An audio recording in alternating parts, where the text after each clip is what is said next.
हिंदू धर्म में देवी लक्ष्मी को समृद्धि, ऐश्वर्य, धन और सौभाग्य की अधिष्ठात्री देवी माना गया है।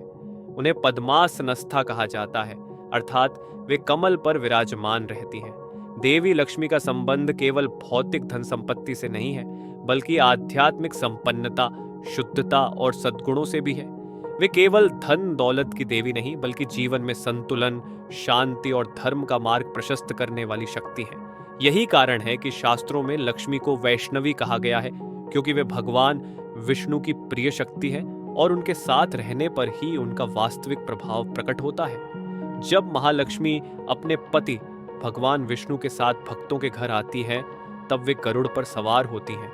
गरुड़ स्वयं एक शक्तिशाली और दिव्य पक्षी हैं, जिन्हें भगवान विष्णु का वाहन माना जाता है। गरुड़ न केवल तेजस्वी और बलशाली हैं, बल्कि वे धर्म और सत्व गुण के प्रतीक भी हैं।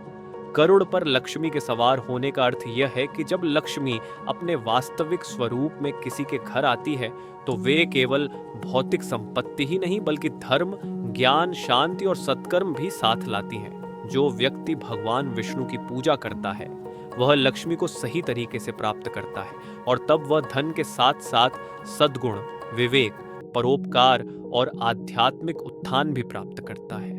यह धन केवल सांसारिक सुख सुविधाओं तक सीमित नहीं रहता, बल्कि वह व्यक्ति अपने धन का उपयोग धर्म, परोपकार और समाज की भलाई में करता है। जब कोई व्यक्ति केवल लक्ष्मी जी की पूजा करता है, लेकिन भगवान विष्णु को भुला देता है, तो लक्ष्मी जी अपने वाहन के रूप में गरुड़ का त्याग कर देती है और उल्लू पर सवार होकर उस व्यक्ति के पास आती है।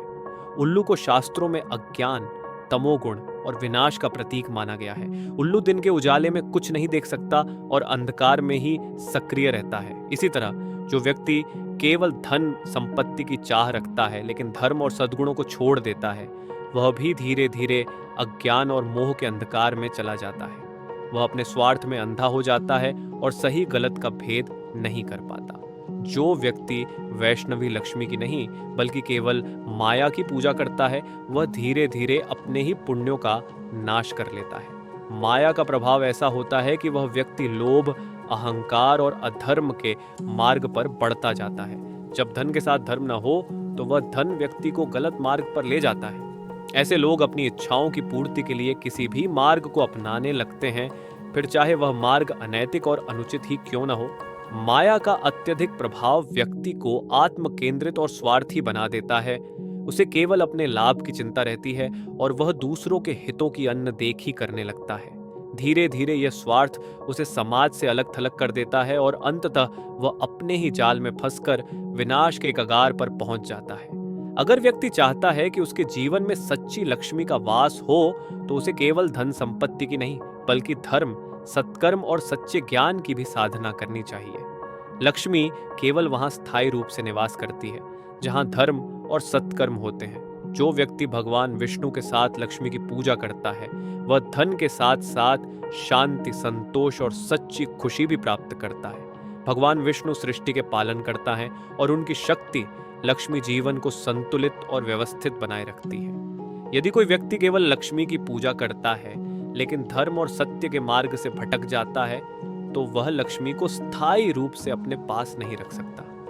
लक्ष्मी जी को गरुड़ पर बैठी हुई प्राप्त करने का अर्थ है कि व्यक्ति को केवल धन ही नहीं, बल्कि धर्म, ज्ञान और सद्गुणों की भी साधना करनी चाहिए।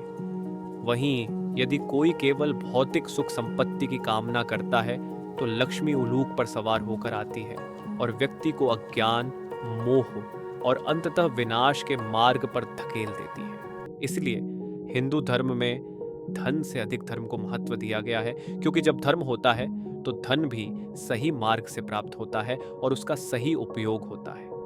धर्म और सत्कर्म के बिना धन केवल मोह और विनाश का कारण बनता है।